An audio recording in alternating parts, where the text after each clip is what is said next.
Good evening, everybody, and welcome back to Holden's 11. I have a terrific guest tonight. I'd like to introduce him. He is a promoter and influencer, and more recently, a comic creator and writer. Please welcome Phil Lockler. Welcome, Phil. Thanks, I appreciate it. Yeah, man, it's good to see you again. Oh, absolutely, man. I've been looking forward to this. Yeah, we got a great topic tonight. This is going to be a fun one. Tonight's topic is the top 11 robot sidekicks in pop culture. And just a quick, we'll review the rules for the viewers. In this case, this has to be a robot sidekick who is not the main character. They can't have too many lines. And for our purposes, like I say, it's pop culture, so we will include video games on this list. And if viewers, if you'd like to share your thoughts, especially if you disagree with us, just let us know in the comments. So I'm looking forward to launching right into this. Are you ready? Absolutely. Now, first thing is, I must have gotten misconstrued on this because I thought we were going to come in here and do the robot. I thought this was a dance off, but well, we're going to save that for the conclusion so that we can build up to a climax. There we go. There we go. Don't scare him away first. I got you. Right. If you saw my dancing, you would be scared away. So without further delay, let's launch right into it. This is our number 11. This is from 1972, a science fiction film called Silent Running. These are the robots Huey, Dewey, and Louie. This is an old movie with Bruce Dern in it. Do you remember it? I saw it before, but it's back. I'm going to date myself on this one. Back on VHS. Those people that don't know what that is, look that up on Google or whatever you have to. I'm not going to go into all the logistics on that. But being that I worked in a Blockbuster, for so many years and everything, we had some of those that were in there that were kind of, a lot of dust in the corner type thing. And I remember watching it because whenever you brought this up on the list, it was something that I kind of looked back on, and I remember some of the pieces that were in there. And it was a very interesting film. It was an interesting take on what would happen and how far you would go to have friends in space.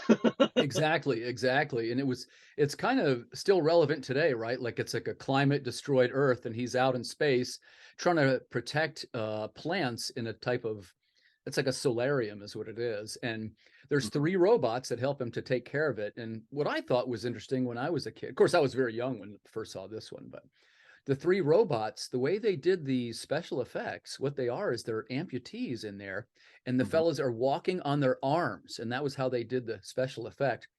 But it's great because they really sort of gave the robots some personality, and they don't have any lines at all. There's not even, they have 0 lines. But there's a section where he, like, I don't want to spoil too much of the movie, but he ends up hitting one of the robots with his little car, and man, you just feel for this robot. It's like, oh my God, please don't be dead, little robot. And they did a great job, I thought, building up some identity for these robots. Oh, absolutely. I mean, even the scene, again, not giving away too much, but they were sitting down playing poker, and you have no lines from the robots, but you can feel the energy in a poker game with robots. It was awesome the way they set it up. Yeah, I was going to say, viewers, we love to make these lists, and the whole idea is that we like chat about the things that we love. And if you haven't seen this movie, go check it out. It holds up as well today as it did back then. Oh, absolutely. It was a lot of fun. It was very different. Yeah, it's probably not what you expect. It's kind of like it's like a thoughtful sci-fi. Like there's no laser battles or anything like that. It's just him and these 3 robots trying to save the plants. Exactly. Now, speaking back to a more potentially violent robot, we're going to take a look at our number 10. This is The Day the Earth Stood Still from 1951 with the robot Gort. Yes. Are you a fan of 50s sci-fi at all?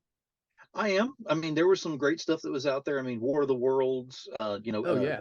Day the Earth Stood Still. There are so many different ones that I can't come up with the names right offhand, but that was like the foundation era. That's where, if it was, you could put it on a string and fly it through that way and make it look like it was actually flying. It was something we go with. I mean, Star Wars is key to that as well, because that's how they started off with that one, is they put strings on it and made it fly, quote unquote. Right. But with Day the Earth Stood Still was more of a psychological. It wasn't the actual, we're going to destroy everything and show it off type thing. It was more of, what are you willing to do to make this not happen?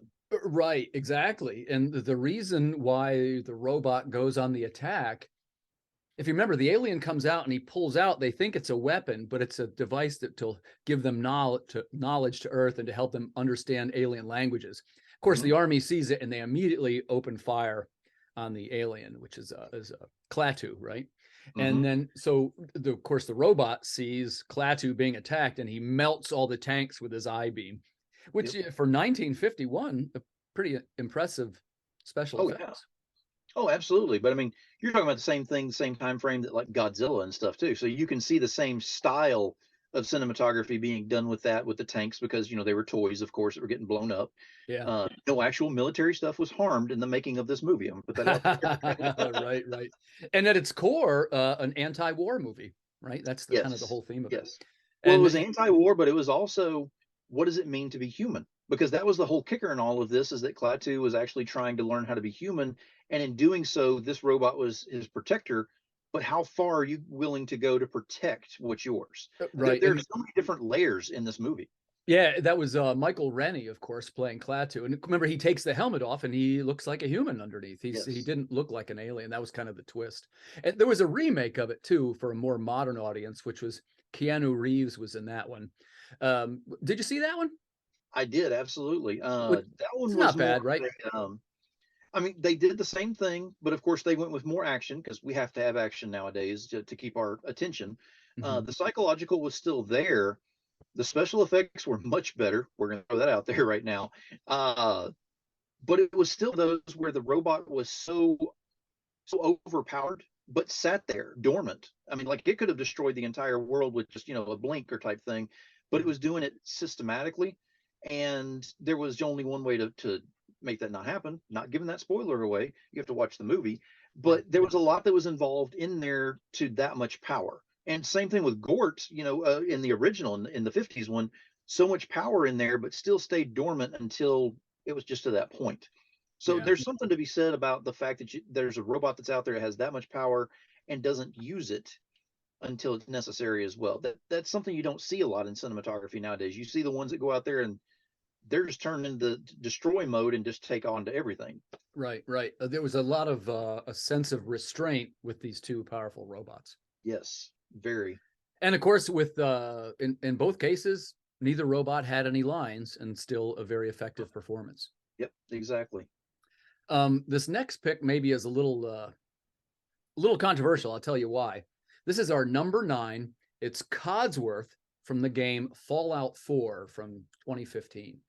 Codsworth had some lines. Remember, he can talk a little bit, and he has sort of he's like a British butler is what he is. And he's definitely an effective sidekick in the game, meaning he can carry a lot of stuff, but he wasn't a main character, so I allowed him onto the list.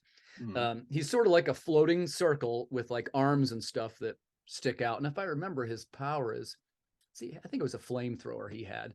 I liked his design. Are you a video game fan, Phil? To a degree, yes, but I haven't played video games in years. That's all in. I used to manage a store for several years, and you get to the point where you get tired of seeing video games after doing that much. But with this one, yes, it was the flamethrower and a buzzsaw or a chainsaw. I can't remember. Yeah, that's right. Yeah, he had a little buzzsaw. I forgot that. You're right. Yes. And he was also his buff was he could hand out purified water, which is useful in Fallout 4. But I mean, once you get your settlements going, you can make your own purified water. So I wouldn't say he was the best companion. But hey, he's good enough for the list. He's good enough to make number 9 anyway. Exactly. When you throw a flamethrower and a buzzsaw into the mix, it's like, yeah, it's on the list. We're good. Yeah. And I have a little bit of a affinity for robots that have a British accent. I just think it sounds cool, A little sophistication. Exactly. Our next pick here is maybe something a little different. We're going to go to 1979. This is our number 8. It's Maximilian from The Black Hole. This was a Disney film, and it was back in the day when they were trying to approach the success of Star Wars. The reason I chose him is because he has a cool design. He's like this red, streamlined, sort of evil-looking robot. He was a villain in the movie, but I thought the design was so cool that I wanted to include him. Technically, not the good guy's sidekick in this case. He was the villainous sidekick. Yes. Not Disney's best film, right? It wasn't very well received at the time, and it's definitely one that I don't think held up too well. You know, it was what I mean by that. It was so clear to me anyway that they were trying to knock off Star Wars. Would you agree with Oh that? yeah. Oh yeah. No, it was a direct thing where they went up against Star Wars because it had so much of a following. People just weren't ready for that much sci-fi that looked that realistic at the time. And then Disney went ahead and threw this one out there, and the premise of it is awesome. I mean, having a black hole, trying to scientifically figure out how it works and everything. But then there's the demented part of it of we're going to start just throwing things in there and seeing what sticks, and we're Right. including people into this mix now too. Yeah. And then of course you bring in Maximilian, which is he's the guard dog, Right. Right. of the villain. And his thing was, of course, he floated, whatever you want to call it. Right.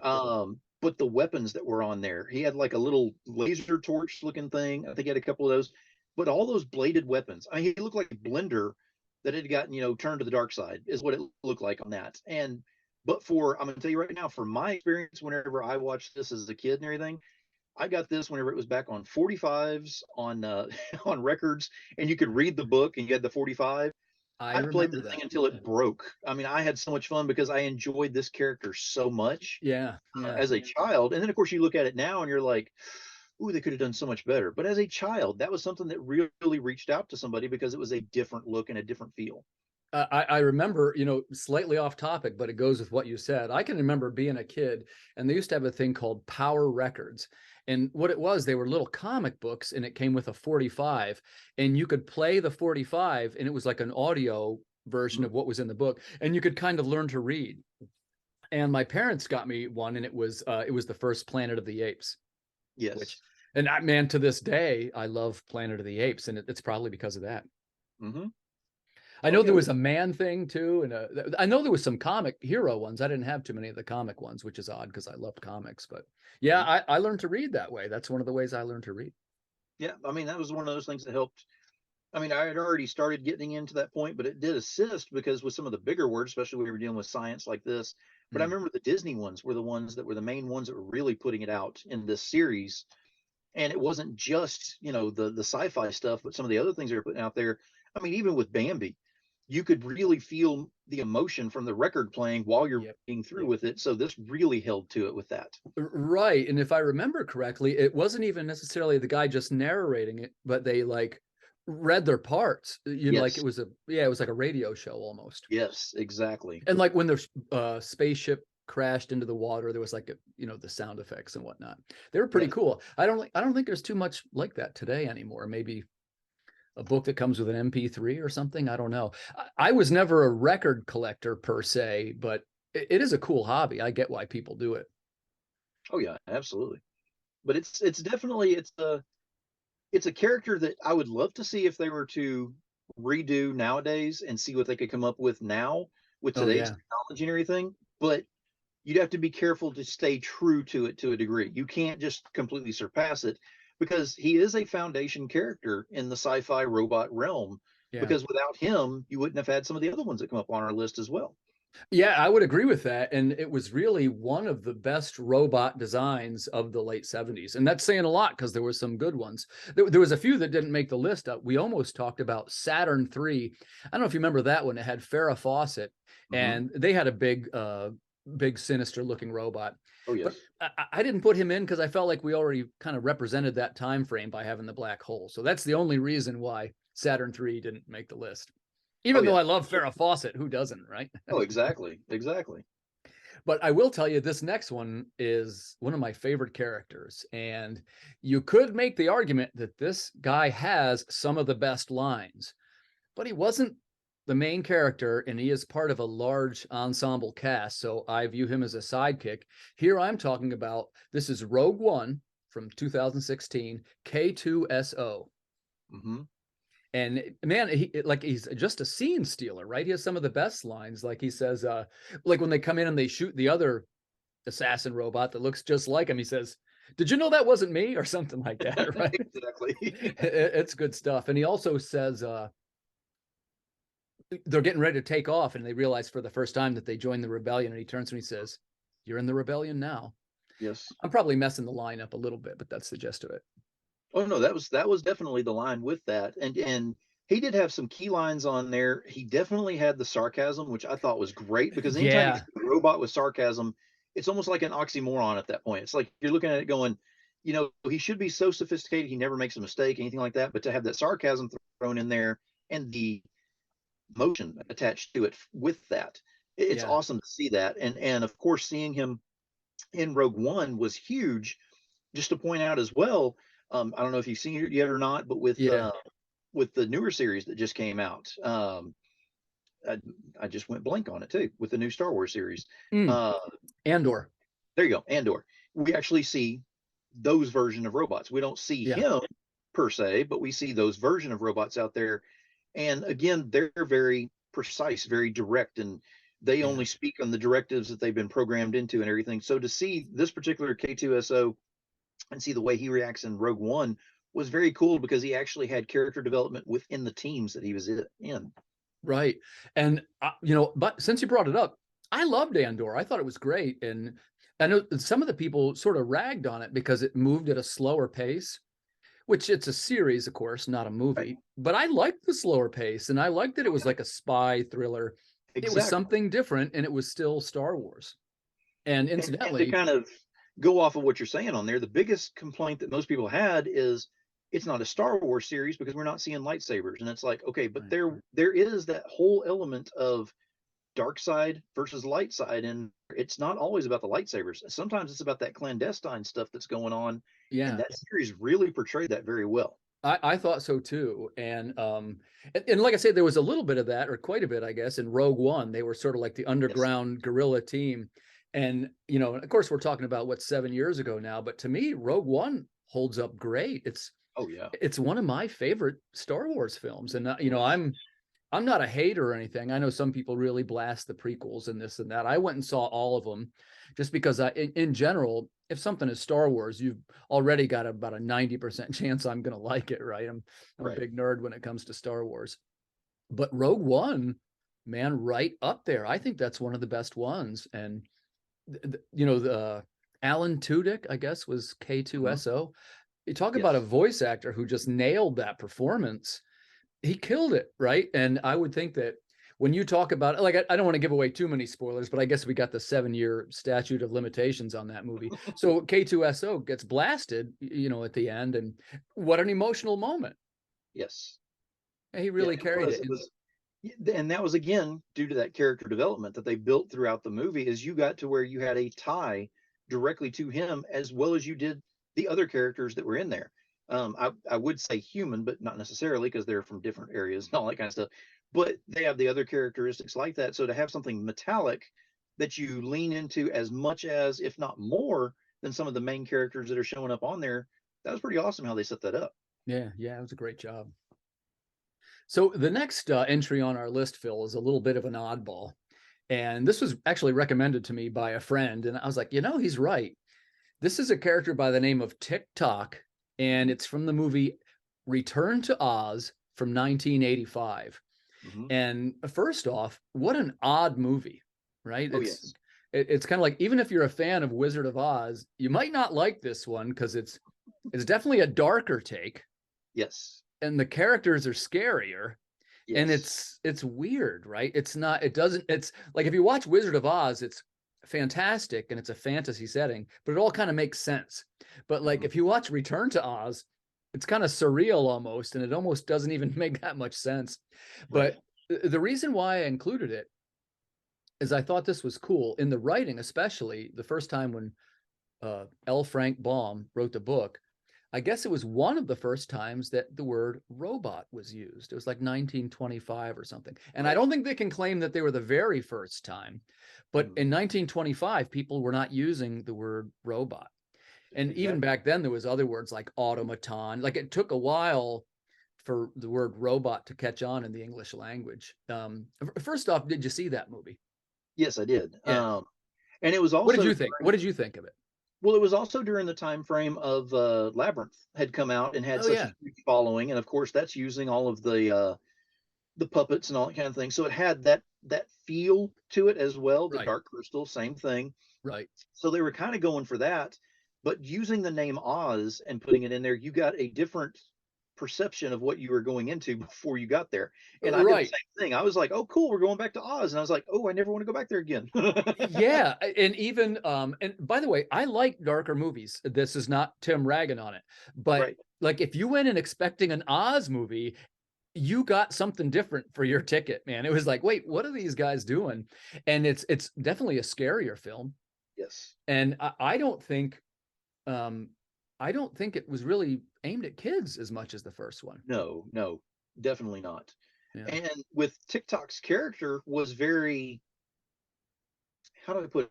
It was I would say it was dark, but it was also had an emotional connection to, the Yeah. character that he was with and everything. But you could almost feel like something bad was going to happen. You were sitting there going, "Is this the moment? Is this the moment? Is this the moment?" Right, right.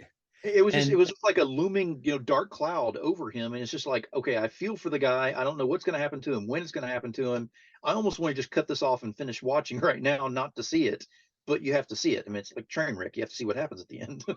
and even his design was a little bit off the beaten path because, of course, by 85, we'd already seen a number of robots and what they would look like. But he was kind of like round and he looked like a machine, but then he had like a mustache and stuff and a Right. hat. So it went It was very, a yeah, weird steampunk. design. Yeah.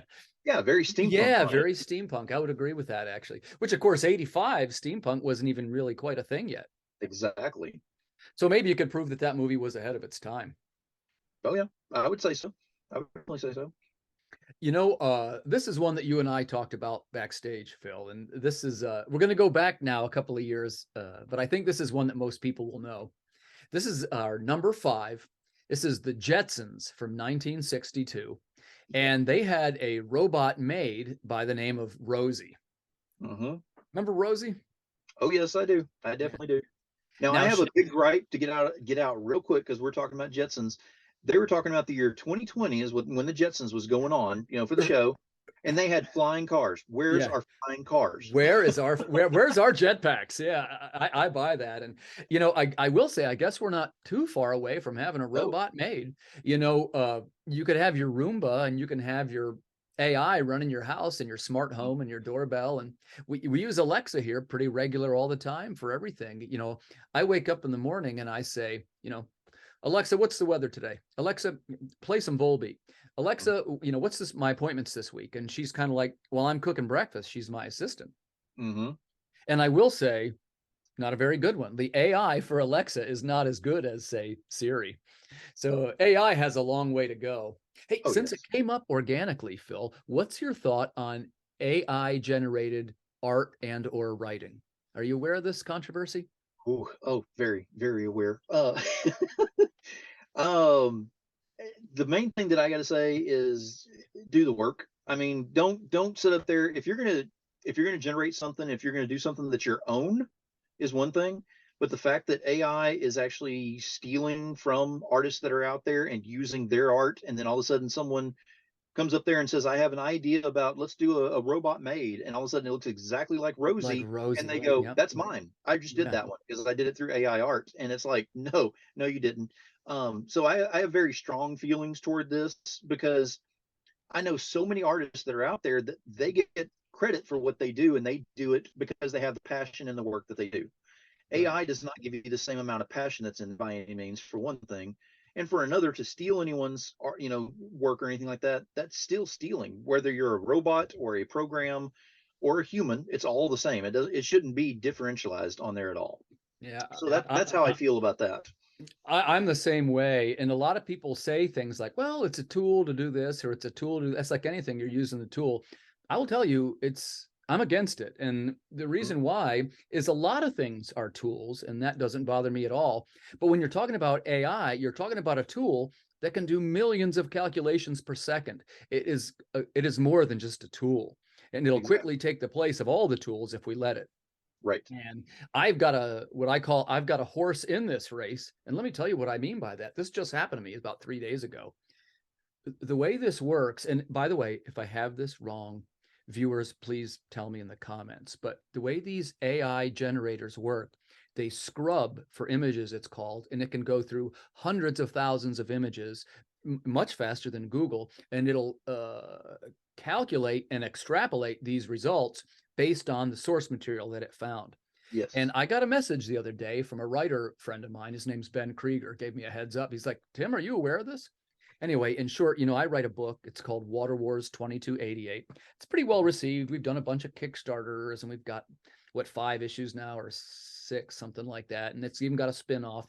Anyway, doesn't this guy Google Water Wars? I got scrubbed. And he puts this on Reddit, and it is a comic book cover mock-up, and it looks like one of my books, and even the logo was quite similar, enough to where my friends wrote to me. And I was like, you got to be kidding me. Like, I had never even imagined that it would happen to me. Of course, I realize it's happening to artists and that they're very concerned about this. Yes. But as a writer, I didn't think that it would happen to me, you see. And anyway, I got right online and wrote to the fellow. This was on Reddit. And I said, hey, man, and I laid out my case. This is a copyrighted product. It's available all through the US, overseas. There's 11 issues total. Buddy, you need to change the name. And anyway, he wrote right back to me. He's like, oh, hey, sorry, I'm using an AI generator. I didn't know. He was cool about it, in other words. He said, I didn't even, there's not even a story. He said, I just scrubbed the art and the title. And I was like, well, it landed right on me. And it's so similar that people are writing to me asking if it's mine. Yes. And, I guess in closing, I would say the guy was pretty cool and we settled it amicably, but it left a very bitter taste in my mouth about what AI can do in a matter of an evening, for something I've been working on 5 years now. So, oh, absolutely. That's my But 2 cents. At least you found someone who's cool with it, because most of them are to the point where they're hanging on to it going, it doesn't matter. There's no copyright on the AI generators that are out there, so we can do whatever we want. There's no law that's on there that says I can't take anything that's on there, especially whenever they're paying for the services on there. They're like, Right. I'm paying for a copyright at that point. Well, no, you're paying for copyrighted material to be re-copyrighted, which to me makes no sense, because that's against the law again. Right. And I know now there's some, and I don't know the details on this, so I hesitate to say too much, but there's some legal cases that have cropped up. And the meat of it is that artists are now pushing back pretty strongly on this. Yes. And, one of the guys said it the right way. If you want to put a stop to the whole thing, just wait till the AI starts generating Disney content, Star Wars content, because they're going to go, hey, this is my $1 million franchise. You can't just use it. It's well, not. They already get upset about certain things, like you said, Marvel, Disney, DC. They already have bots in place that actually sniff those out, and they trigger those pretty quickly.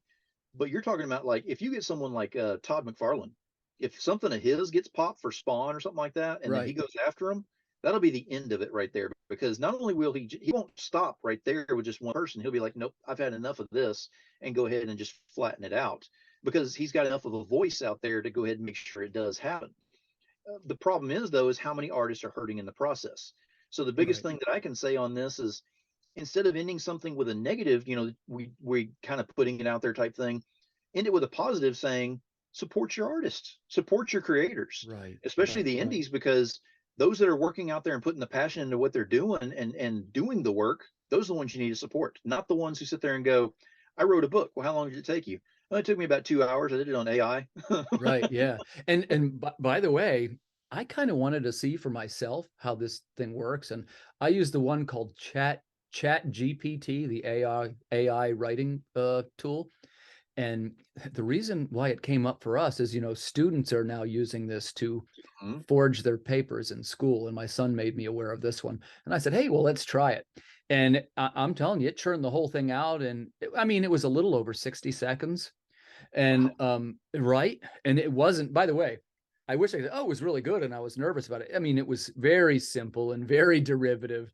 It doesn't know how to use the nuances of crafting a better sentence and the rhythm of language and the cadence of writing that you and I have come to love. It can't do any of that. Right. AI approaches writing sentences the same way that AI approaches drawing fingers.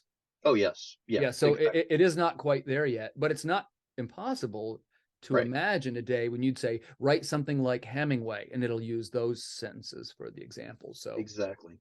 Now, the thing is, you have to remember too, though, is going back to Rosie, she wouldn't have put up with, this kind of talk and this kind of stuff going on. She had that Right. attitude that was on there. And the Yeah. one thing that I want to bring up about Rosie that a lot of people may or may not be aware, you have to be a long time watcher of the series and everything, or at least watching on, I think it was a Cartoon Network had for a while or something like that.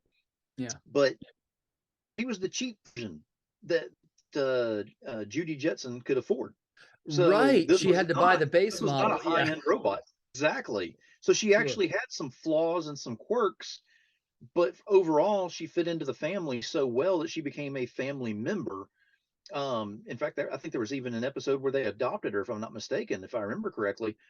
But it was so cool that she was a low end model, and they took her Yeah. in, and she actually became a valued piece of the family because of all the stuff they had gone through, which I thought was awesome. And a tough call for the list, right? Because she does have some lines, and they're funny lines, and she was sort of like a wisecracking, kind of like a New York wisecracking Oh yeah. accent. Yeah. And but not the main character, right? No. Part of an ensemble. And could you say that your maid was the sidekick? You could. So Oh yeah, absolutely. Rosie is our number 5. Yeah, I love that one too. And it's the same thing that the Jetsons holds up today too, with the exception of, as Phil pointed out, where are our flying cars? Exactly. Exactly. I mean, that's all we asked for. I mean, 2020 gave us not what we wanted, and we wanted flying cars. 2020 gave us a lot of things we didn't want. That's a whole show in itself. That'll be our next episode, Phil. That'll be an ongoing episode. So let's move on to our number 4. This is one that you and I chatted about, and this is, I thought, a great pick. This is, and like I say, we're going back a few years. We are talking about pop culture. So some of these are older, some are more modern. This is definitely an older one, but it does have a modern retelling. The Yes. first example is from 1965. That is Robot from Lost in Space. And Yes. he's sometimes colloquially known as Robbie the Robot. But Mhm. I don't think in Lost in Space they didn't call him Robbie. They just called him Robot. Is that correct? Right. His Yeah. classification was B9, but they called him Robot, is all they called him. I think Yeah. every once in a while they would throw the B9 in there, Right. but it was so sporadic that you really didn't catch what was going on most of the time. So they just called him Robot. Was the easiest way to do it. They didn't give him Yeah. a name. They didn't want an emotional connection, even though it gained an emotional connection throughout the series.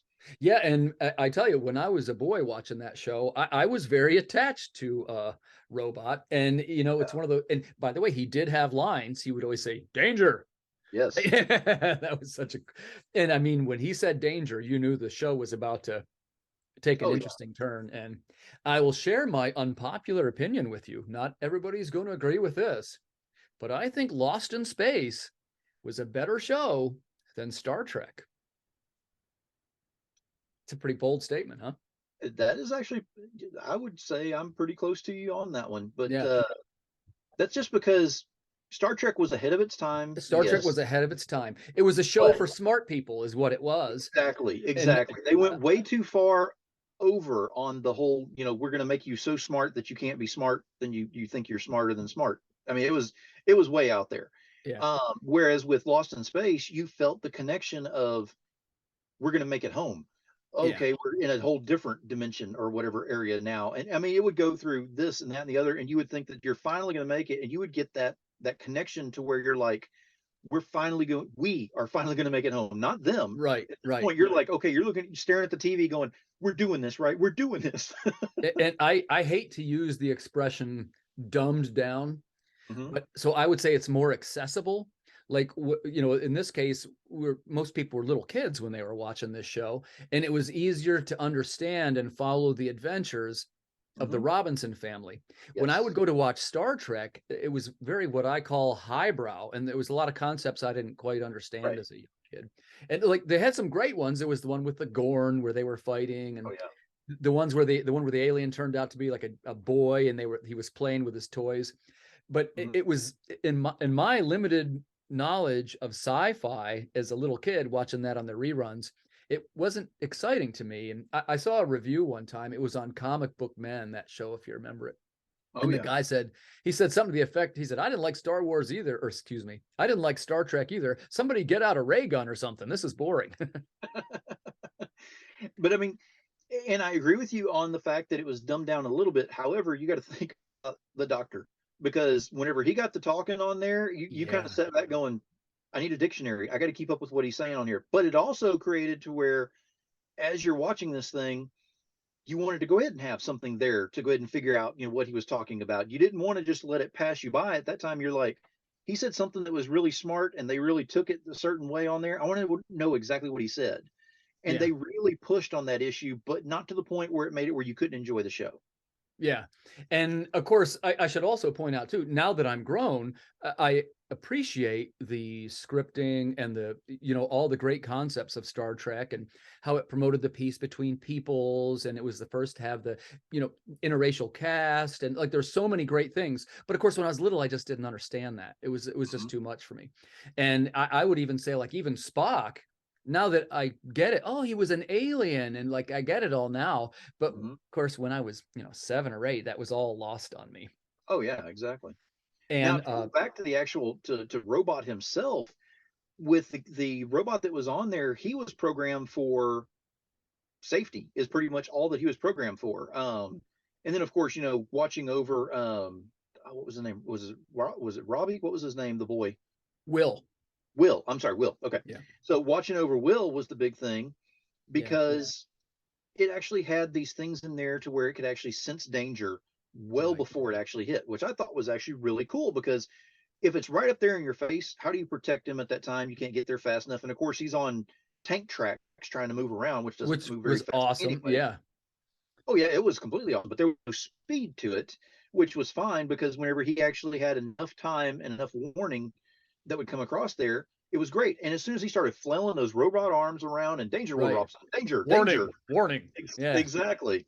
It That was was a great great. because you He knew. was also, and of course, I'll have a graphic up to show our viewers. But he was also very what I call non-anthropomorphic, meaning Yeah, he wasn't very human looking. Like his head was like a circular, clear thing with lights and gears in it.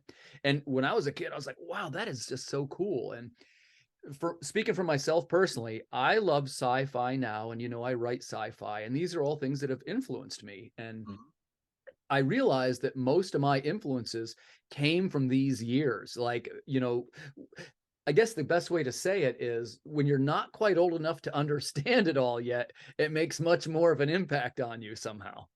exactly. Now I will say too that there was a remake that was Yeah, done let's talk about that.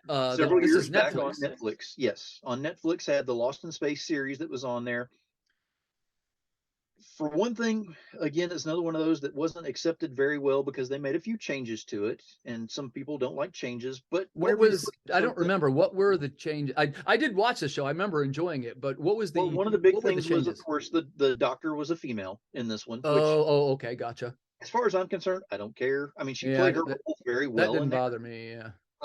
Now, the robot that was in this one, since we're talking about the robots and everything, with the robot that was in this one, was actually an alien robot that they found. Again, not giving too many spoilers because you definitely want to check this out if you like the sci-fi stuff that's out there. Yeah. But whereas the original one was, programmed strictly for, just safety and everything, this one was programmed for absolute destruction. Right. It was It had to combat be robot, right? exactly. He had to be reprogrammed for the safety of Will and everything, and Will actually reprogrammed him because he's, that super smart again in this one too. I thought it was really cool how they came about and redid that one. There was, and I will go ahead and bring this up too. There was a movie, Lost in Space. Oh, That was right. interesting. I forgot about that. Great Yes, pick, Phil. Yeah, I actually dug that movie. It had Matt LeBlanc and yes, I forget who some of the other ones were. Oh, Gary Oldman was in it. He was the yes, doctor. yes, exactly. I mean, I enjoyed the way that one was because it was the planet that was actually going against them, in the whole scenario on that, which I thought was awesome, having the robot spiders because everybody hates. Yeah, yeah. Most people hate spiders, and whenever you got robot spiders that just will not die, that's even worse. Right, right. Yeah, I'm glad you brought that one up. I had forgotten about that. We should definitely give that an honorary mention. It had a great ending too. It was like an alternate timeline, and he Yes, had been bitten by one of the spiders or aliens, and he was part yes, monster. Yeah, and it was the son, right? There weren't they fighting against a future version of himself or something like yes, that? exactly. Exactly. He had basically just given up all hope because he had been stranded for so long and Stranded. just gone to Yeah. the dark side, I and guess that's all. that's the twist, is he was the one that was lost in space. Yes, exactly. Yeah. Hmm. Thanks for bringing that up. I had forgotten that one. Oh, yeah, yeah, no, absolutely. I mean, but it's cool because you get to see different transitions of robot on there. So there's different ways of looking at it, but you always start from the beginning because that's the foundation piece that was on there that actually started all of this. If we wouldn't have had the 60s version of, Lost in Space and Robot and everything, we would never even be discussing or talking or probably even having a Zoom conversation right now because we wouldn't have that foundation to Right. move all this forward. Right, exactly. For real. And since we're kind of touching on the facts that, things that influenced us more toward the childhood end of the spectrum and some of Mhm. the older material, I had to mention this one. This is our number 3. It's Johnny Sacco and his flying robot.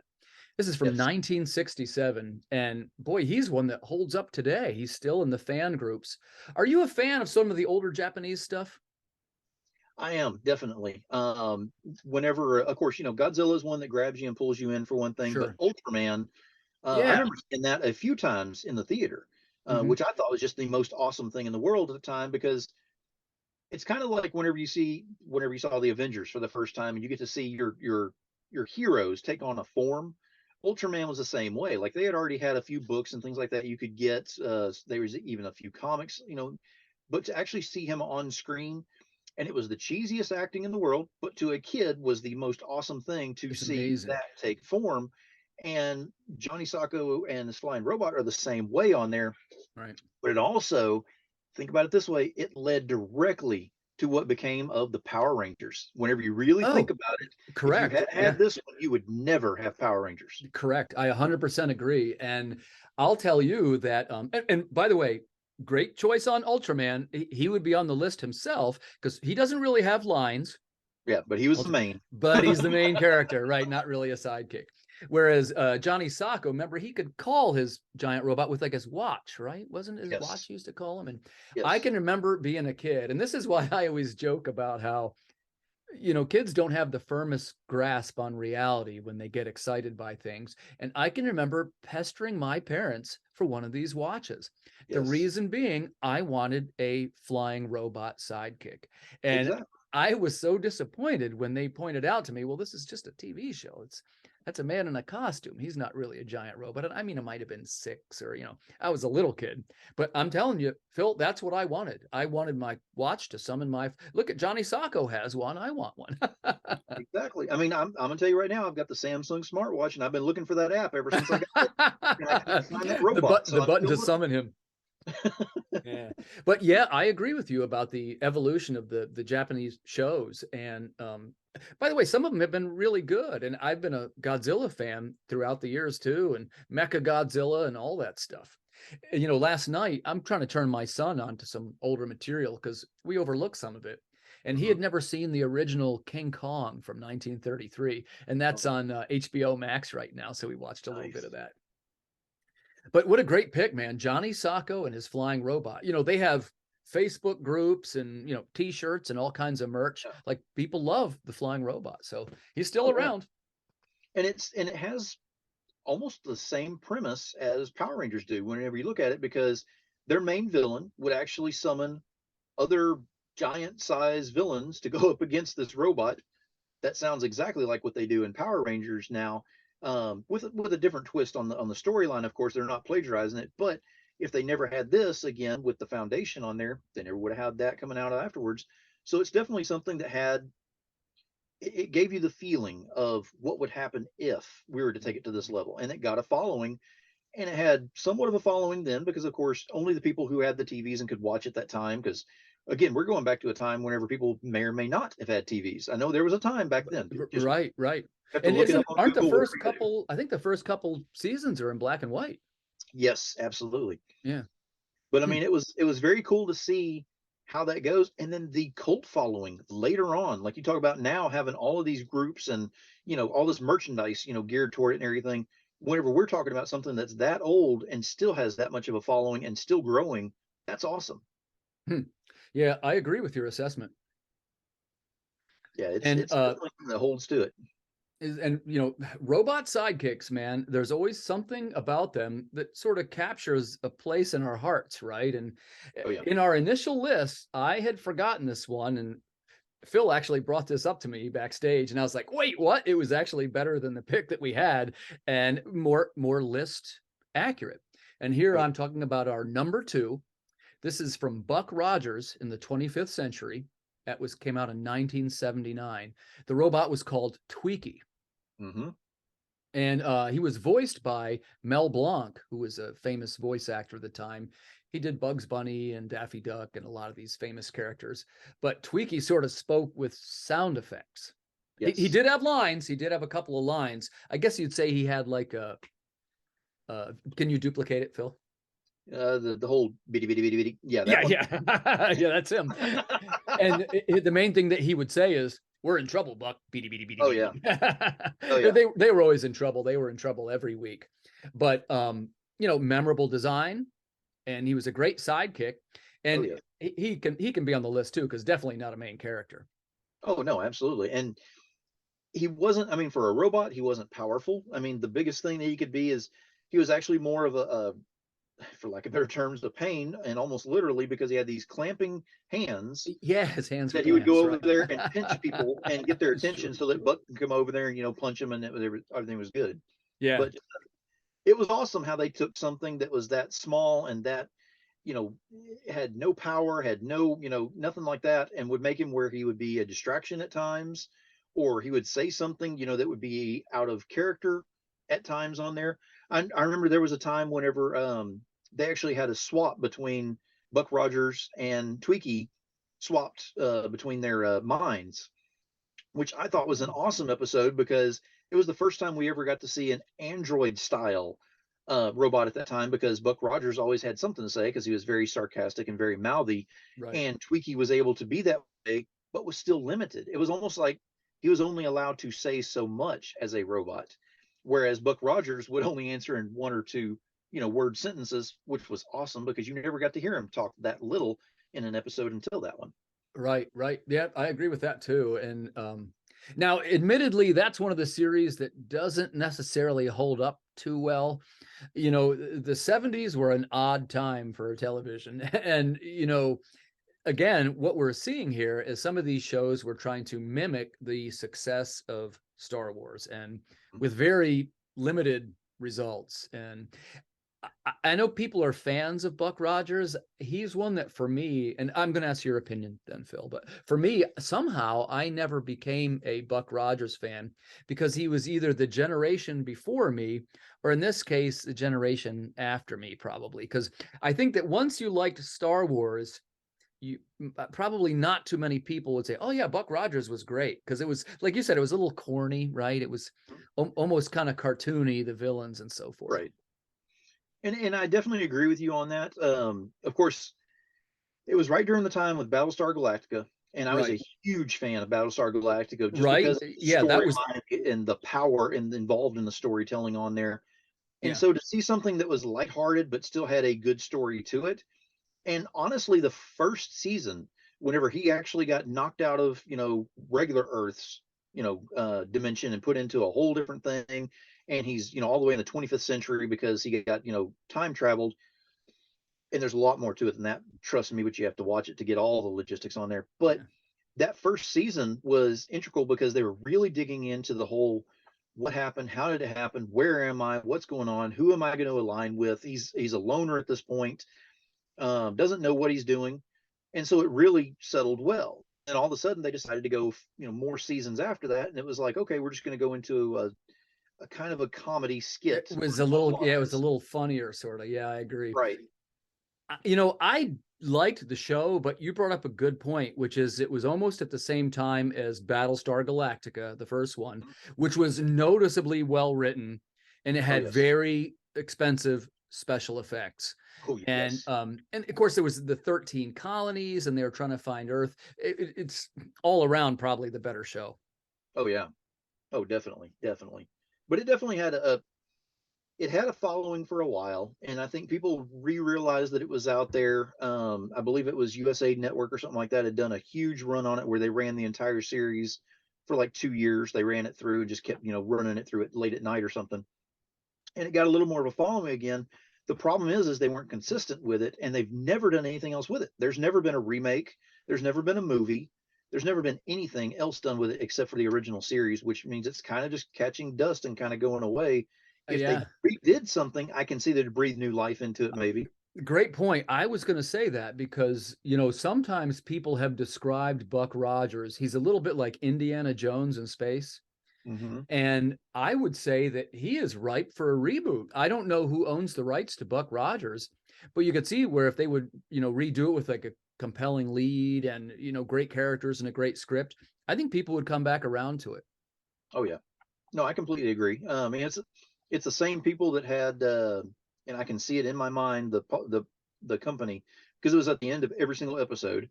Um, but it was the same ones that did $6 Million Man and Yeah. Bionic Woman and all that. They were doing all those runs together, and I think this was the one that got the least amount of love because everything else was pushed so hard. Right. Yeah. For real, man.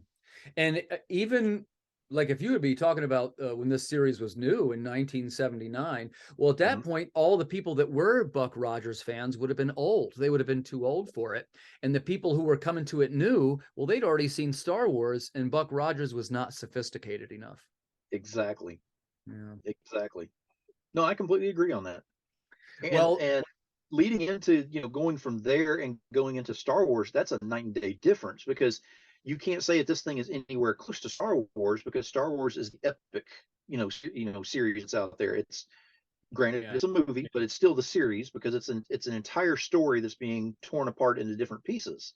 Right. Whereas with Buck Rogers, I think they threw it out there and they just didn't put enough emphasis on what they were doing and put more emphasis on the comedy, because I don't think they were putting enough comedy in some of the other shows they were doing. So they just decided, well, let's just dump it into this one and see how it flies. Yeah. And I get it why they wouldn't want it to be super serious. Like, for example, Star Wars wasn't super serious, Right. but you've got to be careful when you're creating the lore. And that's something that you and I are going to talk about towards the end of the show and, creating universes and writing. The lore is probably the most important thing. Oh, absolutely. Yeah. Absolutely. Well, and, speaking of lore, let's move right in. This is our number one. That's 1977. I'm talking about Star Wars. The number one robot sidekick is R2D2. And man, I saw this movie new in the theater when it came out, and I was just captivated by what I saw. And I'm still a Star Wars fan today. I'm not one of the haters, and particularly the robots. And I'll get your opinion next, but I will tell you what level I'm talking about. When I was a little kid, I would have been about 12 years old at the time. They started marketing it when I was about 11. And I went to the store, and it was People magazine, which was have celebrities and so forth on it. And on the cover, it was, I know now it's C3PO, but I Mhm. can remember buying it and running home to my brother, who was, young, 2 years younger than me. I was like, "You're not going to believe this. There's a robot on the cover of People magazine," right? Which, of course, it's, person in a costume. But that was what they did. You see, they advertised it in a way that made everything seem real. Yes. And then, of course, on top of that, when I saw R2D2, who's a character who has no lines, but he's a critical element of the story, and Mhm. he has this great way of communicating with sound effects. It's genius. Oh, yes. And they also make him very sarcastic because of the way that it is accepted by especially C3PO. The Laurel and Hardy nature that they have together Right, works right. perfectly between those two. I mean, because he would, beat boop, a certain way, and all of a sudden, C3PO look at him and go, "Really? You're going to say that out loud to me like that?" Or, something along Right. those lines. And you're just kind of sitting there going, "Ooh, I wish I had the subtitles on that one." Right, right. I think it's so cool that they do that in a way that they can understand them, but the audience is kind of left out, and you have Yes. to infer what they were talking about. That's great script writing there. No, I mean, absolutely. I completely agree. And it's one that, honestly, this is one of the first movies I remember ever seeing, because my dad took me to the drive-in movie theater, and he and I went and watched Star Wars together, New Hope. Yeah. And which is odd because, honestly, and I'll date myself on this one, I was 4 years old when we went to go see this. Uh, Yeah. Little kid. and to remember to this day, going to the drive-in theater and seeing this, that shows you how much of an epic impact, this entire storyline, puts on people that's out there. And to see characters, like the main characters, of course, and the lightsabers, and that's all good, great, and amazing. But to see robots that Yeah. not only come to life on the screen, but that have personalities that just keep growing. And R2D2 is definitely one of those that you see, even not just in this one here, but to see his evolution later on, where he becomes a little more defensive in nature. Like he can Mhm. actually handle himself if necessary. Right. I Yeah. thought that was pretty cool that they actually made it where he wasn't just a kick around robot. He could actually, throw down if he had to. Yeah. Remember, he's got a scene in this might be Attack of the Clones. Viewers, if I get this wrong, let me know. But he's being attacked by two battle droids, or Yep. by two enemies, and he spews oil on them, Yes. and then he lights his jets and it sets them on fire, and so Yes. they burn up in flames, and he escapes safely. And that was the first time you saw R2D2 kind of being a badass. Yes. Exactly. Now, at the same time, shortly thereafter, that is whenever the ship that they're in loses control and they start kind of toppling around a little bit. And you see R2D2 just toppling around all throughout the entire ship, back and forth from one side to the other, and ends up in a pile of trash whenever all said and done. But it just gives you more of a feel of, you get a connection to that character. It's a robot. It's a tin Right. can. I mean, it looks like a Yeti cooler that's on wheels. I mean, Right. It but I does mean, actually look like it. it's got a connection to you. So no matter who you are, what you think about the movies and the newer movies and stuff like that as well, you've got to have a connection to this one just because of how simple they made things with him. So him being number one, I definitely agree with that. Yeah, and we got to give a shout out to the actor who portrayed him, Kenny Baker. Yes. And I'm pretty sure I got his name right. Yes. And I will say that just to retreat back to script writing and screenwriting, and you and I are going to go in depth here in a second. Anytime a writer can make a reader or viewer care about the character Hmm. without the character saying anything, Yes. that is a sign of skillful writing. And it'd be fair to say R2D2 was my favorite, and I never even understood what he was saying when I was a kid. Like sometimes they would repeat it back to you, like you were saying. C3PO would sort of repeat back to him, like, how dare you say that to me, that kind of thing. Right. But even when it came time for the action figures, I'm not much of an action figure collector. I know many people are, and a passionate one, but like I didn't care for the other characters. I was never interested in any of them, but I got the little R2D2 one because I thought he was so cool. Hmm. Oh, don't bring up characters. That's gonna make my heart hurt because, if only I could have my characters back from my childhood. Whew. No Uh, kidding. I mean, I've seen some of the price tags on some of those things loose, not even in their package, but loose, and I'm like, are you really seriously? Oh, Yeah, yeah. it's Kids, never get unreal. rid of your stuff ever. Just put it into a storage unit, pay for it, do it. Trust me. Right, right. Well, and especially for in the case of Star Wars, that was a situation where back in those days, action figures weren't the things that they are now.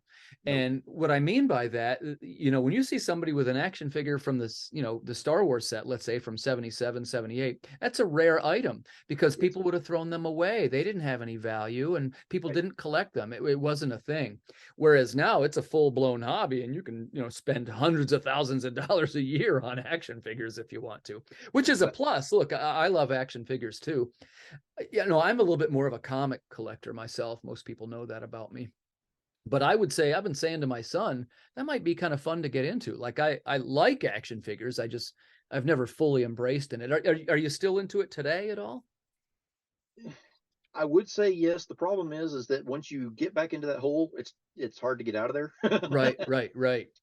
I have to choose one thing or the other. And right now I've Yeah. got comics going because I enjoy so much of especially the indie comic stuff. I have so much of that coming in, and some amazing things are coming in just because you see so much passion that is put into it.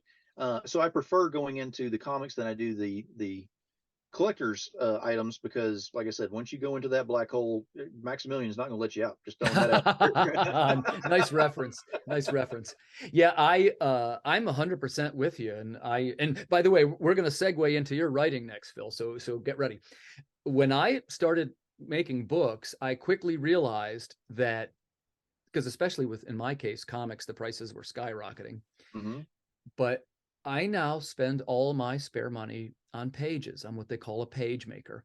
And anytime I got a little bit left over from a Kickstarter, well, that goes to the next pages. And that's something I think that you're going to experience next. And I'm going to use that to segue in. A lot of us out here and potentially some of our viewers already know Phil. Hey, man, he's one of the bigger podcasters. He does a ton of stuff for the indie comic community, which let me quick say thank you, because you've done it for me and I appreciate it a great deal. And honestly, one of the better shows out there. I think you're done a really great job with your production quality of the show, the quality of the guests that you get. And I mentioned backstage, I think you're a better interviewer than quite a few of them that I know, meaning that the questions are more in depth and you can learn more about the person. Now, that said, what I want to hear about tonight is you're getting ready to jump into the water as a creator. Can you tell us a little bit about your project?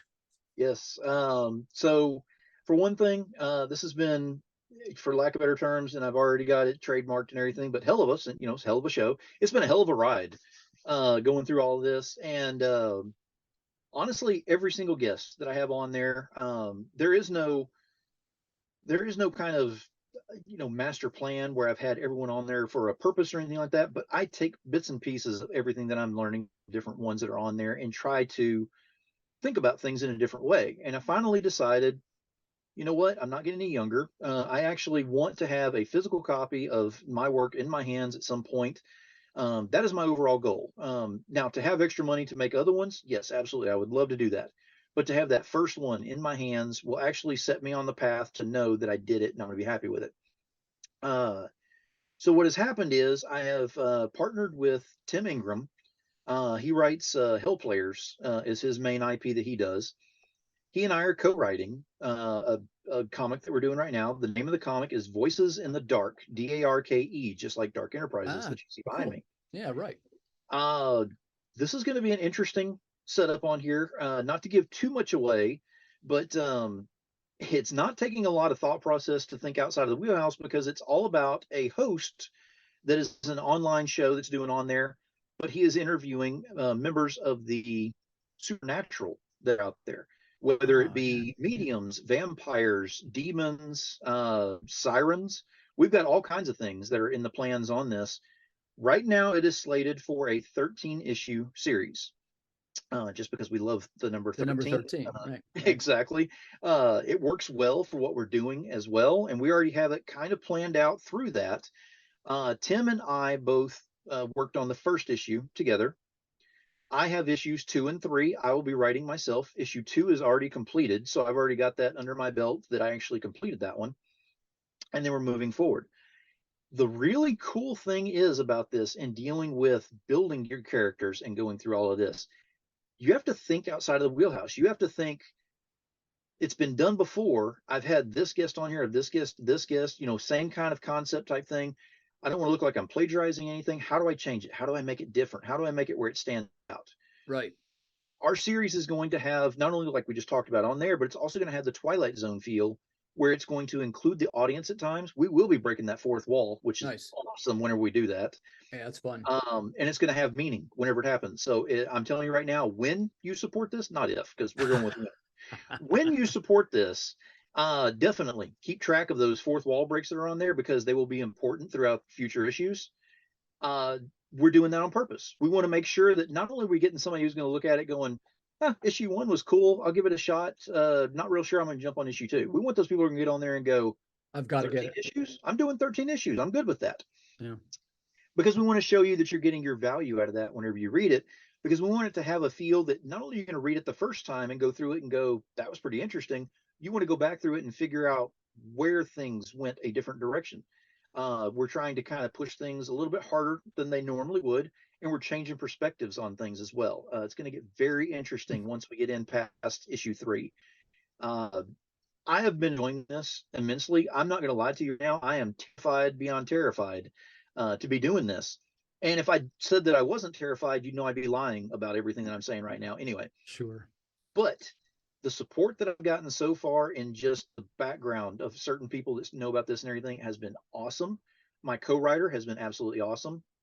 Our interior artist, June Primero, has been beyond awesome. He can churn out those interior pages faster than I've seen most anyone else can do it out there. and he is spot on. He has made some things look so much better than what we wrote. And then we kind of look at it going, wow, we didn't think about giving it that kind of perspective, but it works. Yeah, for Us real. are working very well together and building this. And the world that we're creating off of this is going to be the foundation for more. That being said, we have other things that will be spawning off of this as well. So we're going to be we're talking about a 5-year plan at least of going ahead and having enough comics to go ahead and keep going throughout the year on this.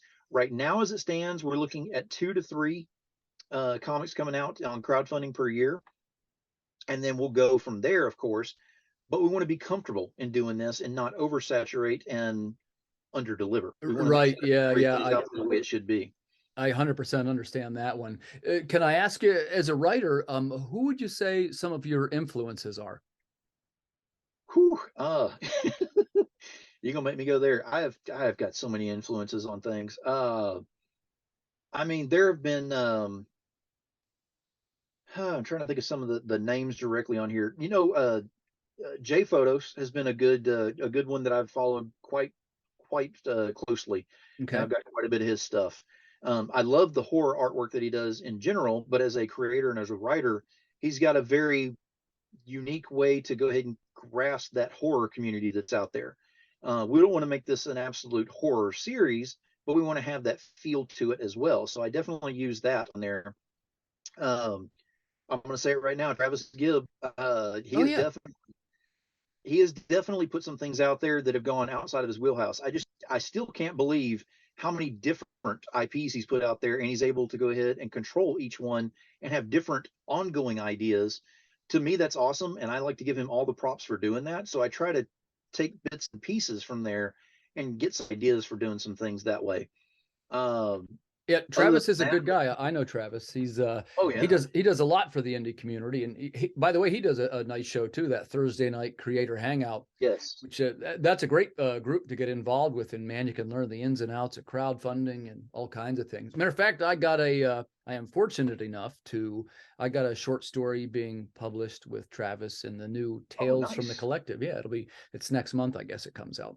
That is awesome. And see, that is something that I would definitely like to branch into as well, is because I'm starting to do the writing and all. I start dipping my toes out there on some of the anthologies whenever Yeah, they open to anybody and say, I'd like to hey, give it a shot and see. Phil, if I could help you with that, I'd be happy to do so. And I do have a couple of small connections, and that's always great advice because as you know, the indie community is very supportive, and Yes. you start to get your name out a couple of times, even if they're shorts. Like I say, most of the anthology pieces are 8 to 10 pages or so. This one with Travis is a 9-pager. But then, Hmm. hey, what happens is people start to see your name. People see the Right. story. Hey, that looks pretty good. Hey, what's up with this Voices in the Dark? You get a little buzz built around it, and quickly you'll see it becomes a whole other animal. Are you planning to, let me ask this question too. Are you planning to use Kickstarter or crowdfunder? What's your So Indiegogos out there? as of right now, Kickstarter is the definite primary. And then we're looking at doing crowdfunder as a secondary. The Gotcha. reason I say that is because I'm doing more and more research. I've actually got the CEO. His name is David. I can't remember his last name right now, but I've got him to be a guest in a future show Oh, nice. on mine. And I've been really looking at his stuff because in a company that's been out for about a year or just less than a year, actually, he's really starting to get some footing out there. Of course, he doesn't have near the following that Kickstarter does, I've but heard good things.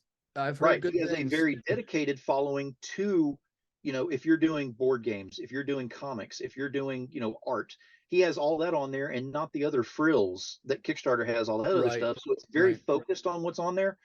I like that. So I'm thinking if we can go on there and we could pop, an extra, $1,500 to $2,000 and just get something over there for the time being, that would be nice to be able to get some extra eyes, that are on the project that are Right. outside of the regular circles. It's always about expanding your circles that are out there. And so Sure, we're sure. definitely looking at doing that. Indiegogo, I don't want to do. I've dealt with a lot of creators who have dealt with it, and it's a hit or miss thing. It is all about who you know in Indiegogo. And I'm just going to leave it at that one. Yeah, I haven't tried Indiegogo. They used to say And like I say, some of this I might have a little wrong. I haven't used that one. As you know, I'm a Kickstarter guy, but Right. they used to say, hey, what you do is you do your launch on Kickstarter and then you move your catalog over to Indiegogo. And I think they Right. call it print on demand or Indiegogo Right. on demand or something.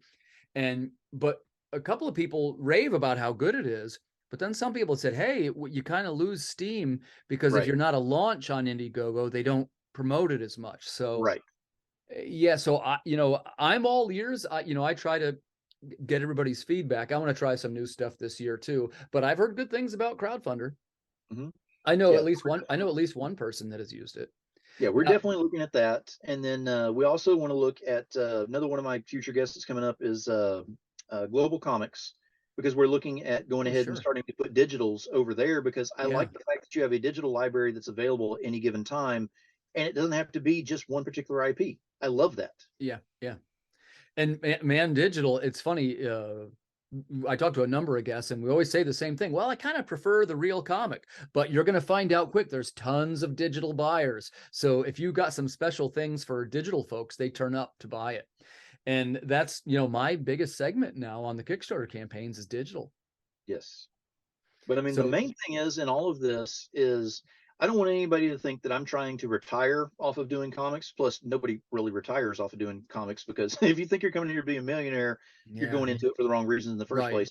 My main thing to do is I'm coming in here because I enjoy what I do with doing the shows, with interviewing, being able to go ahead and get the voice of the indies out for as many people as possible. If for some reason this pops as well as we think it's going to possibly do here, that actually puts more focus on my name, which is on my business, which is on my shows, which will actually get more exposure to the guest. That is right, my overall goal in all of this. There is nothing that's in here that says, if I hit this and we start getting, 50,000 subscribers on YouTube, that doesn't mean that I'm still going to, retire and become a full-time influencer. It right. means that I still want to go ahead and get that voice out there, because not everybody can have their own voice. And that is so important to me to be able to do that. So, as far as I'm concerned, being able to do this from the front lines and start writing and create my own book that I'm working on with Tim on this is something that's very important to me, because this is going to lead to me doing my own personal book, which is in the works, probably in the next couple of years. And then from the co-writing, but it's also something that still keeps that exposure level out for my guests. That is so important to me. Well, Phil, that's terrific, man. And you can count on my 100% support. And in closing, I just like to say thanks for coming on the show. And, thanks for the support you've given me over the years. And I Absolutely. appreciate it a great deal. And, I think you've done a terrific job for the indie community. Guess for one last thing, can you tell us where our viewers can find you? Oh, absolutely. I'm on Facebook under Phil Lockler. You can find me there. Look for my ugly mug right there. See me there. Uh, Dark Enterprises, you see it behind me, is spelled ARKE Enterprises. So make sure you spell it correctly on there. We're on Facebook. If you go to YouTube, it is Demonation Sensation, and that is Sinsation. We spell it a little bit different to have some fun with that.